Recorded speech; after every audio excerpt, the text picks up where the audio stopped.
From the station working for you, this is Good Morning Indiana, streaming now. Good morning, and thank you so much for joining us here for Good Morning Indiana. I'm Nicole Griffin. Lauren Casey has the morning off. Meteorologist Todd Clausen is standing by. And Todd, you are tracking some storms moving across the state this morning. Yeah, you know, there's been really heavy rainfall here, Nicole, across parts of central Indiana. To the south, you're saying what rain? You haven't really gotten into much of anything so far here this morning, as this band of heavy rain, like we told you yesterday, was going to set up a little further north than the models were indicating. But nonetheless, look at the heavy rainfall right now just north of I-70 as you stretch from Greencastle to Brazil over into the Terre Haute area. Big heavy downpour in Rockville will come in to just north of Indianapolis as you get towards Speedway and then up into the Traders Point area. Some really heavy rainfall, picking up some lightning strikes as well. Nothing severe here, but obviously this will impact the roadways with ponding. We have a lot of leaves out there on the side streets, clogging storm drains, so there could be some minor flooding in parts of your neighborhoods, but the main road should be okay as far as that goes. And then some heavier rainfall from Anderson, just north of Newcastle here to Muncie, into Winchester, as well as Portland. And starting to get back into some heavier rainfall here in Indianapolis. We had some downpours, got a little bit of a break, but this entire line is going to slowly start to drop down to the south. For those of you in Bloomington and Columbus, you too will eventually start to get into this rain as it moves out. As far as your commute goes, the longer you can stay home and delay your commute, the better here this morning, as most of this rain should start to wrap up by about 7:30, 8 o'clock this morning. And then from that point forward, Nicole, we are just going to be dealing with cloudy conditions and mild temperatures. More on that coming up in just a few minutes. All right, Todd, thank you. Here's a live look outside this morning at the roadways. And Todd mentioned they are wet this morning, so you do want to give yourself some extra time. This is I-465 at I-74 there on the west side. We aren't tracking any crashes right now, though, at this hour. Police in Owen County are asking for the public's help to find a murder suspect believed to be in Indianapolis. The Owen County Sheriff's Office is looking for 51-year-old Edwin Bland. He is suspected in the murder of 44-year-old Leroy Sherfield on October 17th. Sherfield's family discovered his body in his home. The autopsy confirmed he had been stabbed multiple times in the neck. Bland is believed to be back in Indianapolis after fleeing to Kentucky. If you have any information on his whereabouts, you are asked to call 911. You are able to remain anonymous. And police are also asking for help from anyone who witnessed a deadly crash on I-69 on Monday. It happened near mile marker 227 in Madison County Monday afternoon. The crash killed the boys' basketball coach at Cowan High School, 50-year-old Lee Ingalls. If you have any information, call Indiana State Police at 1-800-527-4752. Now to the latest on COVID-19's impact on Hoosiers. Indiana has now surpassed 150,000 total cases. The State Department of Health reports 1,551 new cases of the virus. That marks the 14th day in a row with 1,000 or more new cases. An alarming increase also in the number of deaths. The health department confirms that 48 more Hoosiers have died with the virus, which is the highest single-day report since May. Indiana has recorded more than 3,700 deaths since the pandemic began. 4 people have died at a Boone County long-term care facility following a COVID-19 outbreak. WRTV Investigates Kara Kenny has been tracking nursing home concerns since the start of the pandemic and joins us now with what health officials are saying. The Boone County Health Department says as the weather gets colder, they anticipate an uptick in flu and COVID-19 cases, especially among the vulnerable population, including those in long-term care facilities. Signature Healthcare at Parkwood has 37 residents and employees with active COVID-19 infections. 4 people have died. The Boone County Health Department is calling it an outbreak. They're working with Parkwood to provide support, testing, and mitigation efforts.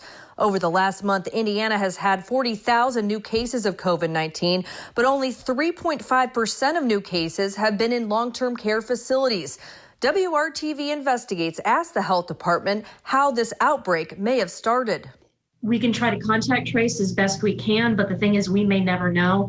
It could have come in from, I know that Parkwood had been allowing visitors after stage 5 was enacted of the reopening plan. So it could have been a visitor, could have been a staff member, could have been custodian, it could have could have been absolutely anything. I mean, all it takes is just that one person to introduce that virus into an environment. And certainly it's been well proven for quite some time now that when there's increases in community spread in the greater surrounding community, that there's greater risk for outbreaks to take place in long-term care facilities. So, these are relatively one-off right now, and but they are increasing in number. You can look up any long-term care facilities COVID-19 numbers on the state's dashboard at coronavirus.in.gov. Working for you, Kara Kenny, WRTV. Kara, thank you. The latest numbers show 2,113 residents have died in Indiana long-term care facilities. That's more than half, or 56% of all of the state's COVID-19 deaths. Last night, Indiana's candidates for governor met to debate various issues, including how to handle the ongoing pandemic. For the first time in history, the debate was held in a virtual format with Governor Eric Holcomb, Democrat Woody Myers, and Libertarian Donald Rainwater answering questions from separate areas as a COVID-19 precaution. In the discussions, candidates specifically focused on Governor Holcomb's statewide mask mandate. The reality is that there is no one-size-fits-all solution to anything, and there is no, if you do this, you will be protected, because this is a virus, and you can only do what is easiest and best for you to protect yourself. So the reality is the one thing that we do know is that the Constitution is there to protect our individual liberties and make those choices for ourselves. Yes, we do need a real mask mandate in Indiana, a mask mandate with consequences for the small percentage of Hoosiers who choose not to protect themselves or protect others. It's very similar to what we did years ago when we told people that you couldn't light up a cigarette anywhere you wanted to light it up. You had to go into an area where it wasn't going to hurt other people. It was also similar to the decisions that we made to putting your kids in a car seat.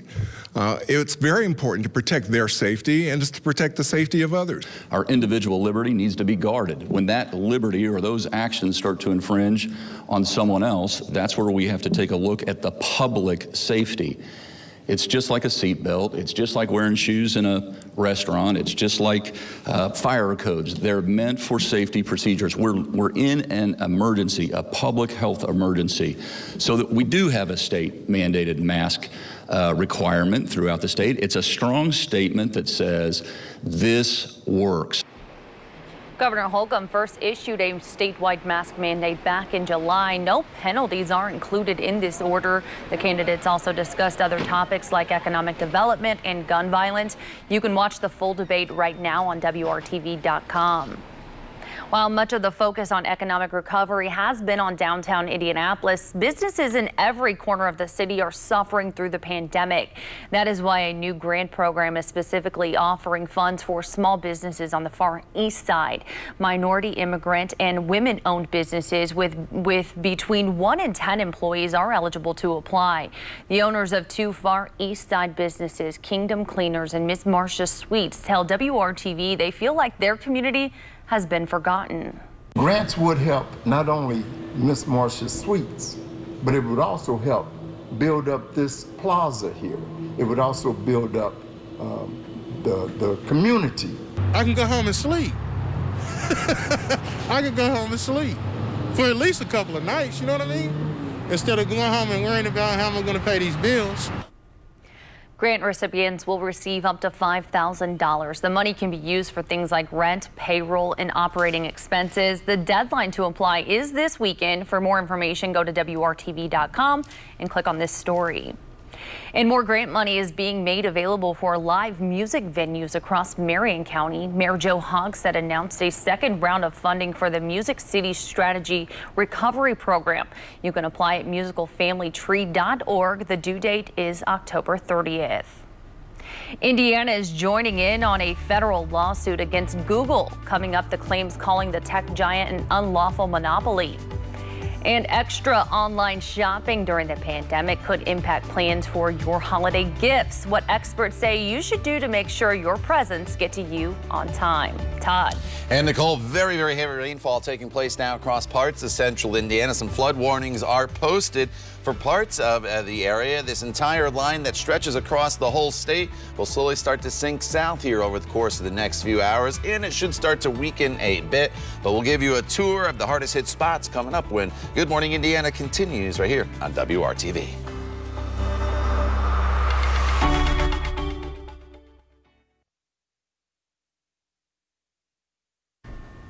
As Election Day nears, former President Barack Obama is hitting the campaign trail for his close friend Joe Biden, starting with a speech in Philadelphia today. Obama is going to target a handful of critical battleground states. Democrats believe the former president can energize voters in the closing stretch of the presidential race. The Biden-Harris campaign believes Obama can help win over black men, Latinos, and young voters. And the Trump campaign also making a stop in Pennsylvania. President Trump spoke at a rally in Erie last night, but First Lady Melania Trump was not in attendance as scheduled. She canceled plans out of caution for her health. Mrs. Trump is reportedly still experiencing a lingering cough after her bout with COVID-19. She was not expected to give remarks at the rally, but it would have been her first in-person appearance at a campaign event outside of the White House in more than a year. Indiana is joining a federal lawsuit to sue Google. It is the largest antitrust case against a tech company in more than 2 decades. The suit alleges that Google has stifled its competition in the online search market and unlawfully maintained monopolies. The U.S. Department of Justice has reportedly been investigating these allegations for about a year before they officially filed the lawsuit yesterday. Indiana is one of 11 states also on the suit. Google released a comment calling the legal action flawed and saying that people choose to use their search engine. An update this morning on the murder case of Army Specialist Vanessa Guillen. The U.S. Army has declared that her death was in the line of duty. The designation means that the family of the Fort Hood soldier will receive compensation like life insurance and final pay. The 20-year-old was bludgeoned to death by fellow soldier Aaron David Robinson in April. A bipartisan bill named after Vanessa has since been introduced in Congress to make sexual harassment a crime in the military. The Centers for Disease Control and Prevention is taking a tough stance on travelers who don't mask up. According to interim guidance from the CDC to prevent the spread of the coronavirus, passengers and operators of public transportation should wear masks that cover their mouth and nose. That includes on planes, buses, ride shares, and any other public transportation. The CDC even goes as far as to say passengers who refuse to wear masks should not be allowed to board or be booted off as soon as possible. And you'll have to wait a little longer to take a trip to Disneyland. The theme park will be closed for several more weeks after new guidance was released by the state of California. It says the parks are only allowed to reopen when their county is out of the state's red tier level of the reopening plan. Disney has already blamed state restrictions for the layoffs of thousands of workers. Before the pandemic, Disneyland had only been closed for JFK's assassination and the September 11th terror attacks. Disney World in Florida has been open since early July.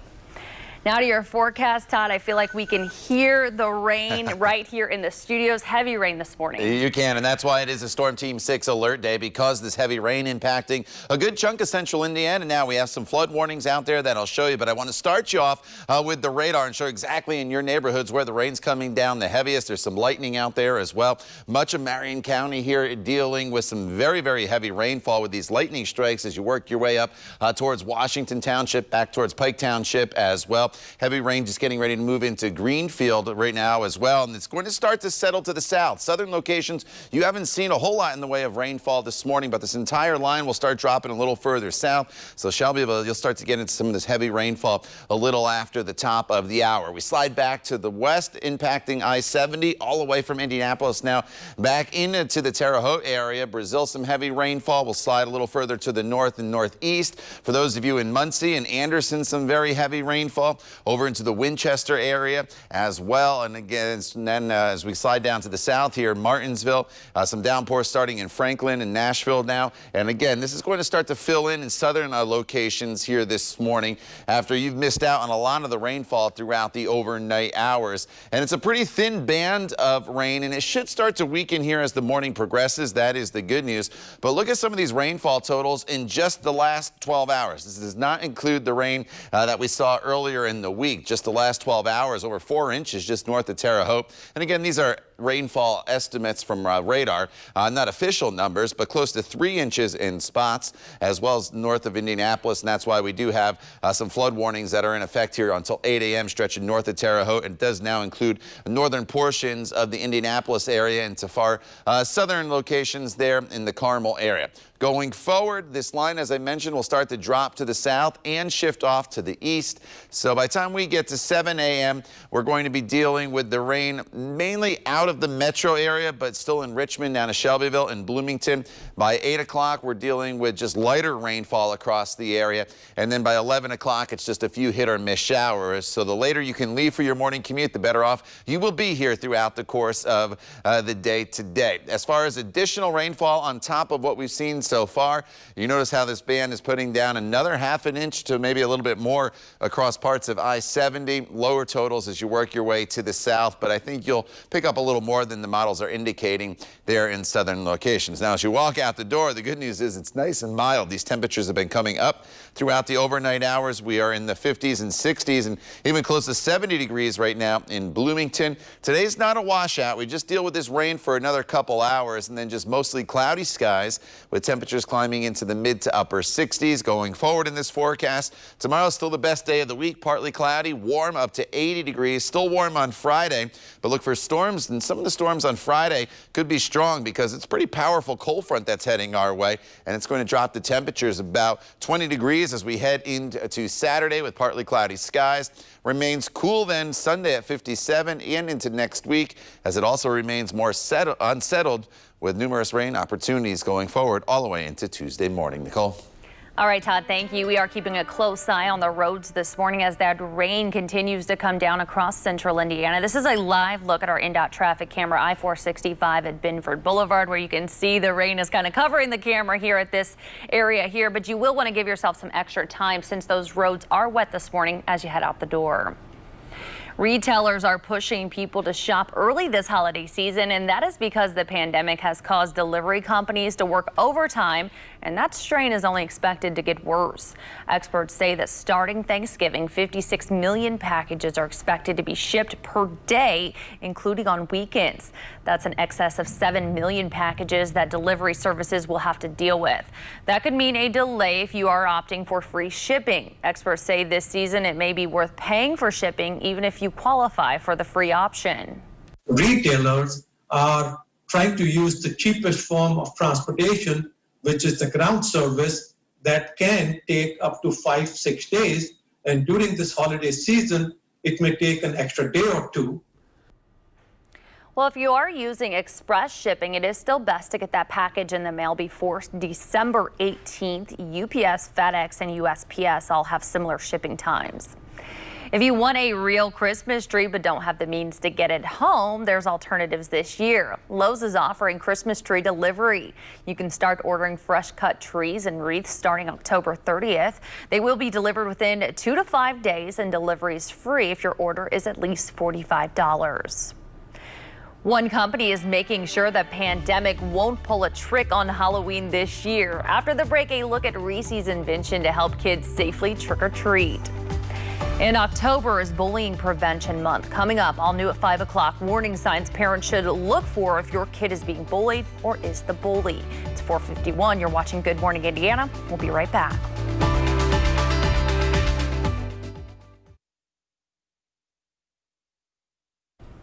Welcome back to Good Morning Indiana. This is a live look right now in downtown Indianapolis, where our photographer Jonathan is set up by the canal. Rain and storms are moving across central Indiana. We will be tracking this all morning long, but you will want to give yourself some extra time as you head out the door because the roads are wet this morning. With Halloween only 10 days away, people are inventing new ways for kids to safely trick or treat this year. REESE'S came up with their own idea, a portable trick-or-treat door. Take a look at this. It's designed to roll through neighborhoods with a remote control and dispense peanut butter cups upon request. The 9-foot-tall robot announces its presence with smoke, Halloween lights, and a spooky soundtrack. All you have to do is say trick or treat, and the door slides the king-size treats out a mail slot. If you want the door to come to your town, ask REESE'S in a message on Instagram. And Todd, I feel like this is going to be pretty popular. I wonder what your chances are of getting this to come to your neighborhood. Nothing like a random door just trolling down the city street there. Right? Hey, I like the idea, though. I do too. It's making the kids happy, which is the most important part. All right, what may not be making you happy here this morning on the Storm Team 6 Alert Day is this heavy rainfall that's making its way through parts of central Indiana. Some thunder and lightning as well. Nothing severe. The main impact here would be the potential for some localized flooding. You could see the most lightning and the heaviest of the rain now shifting into parts of Hancock County north of Greenfield. We'll talk all about this rain as it moves its way through central Indiana here this morning, coming up when Good Morning Indiana continues right here on WRTV.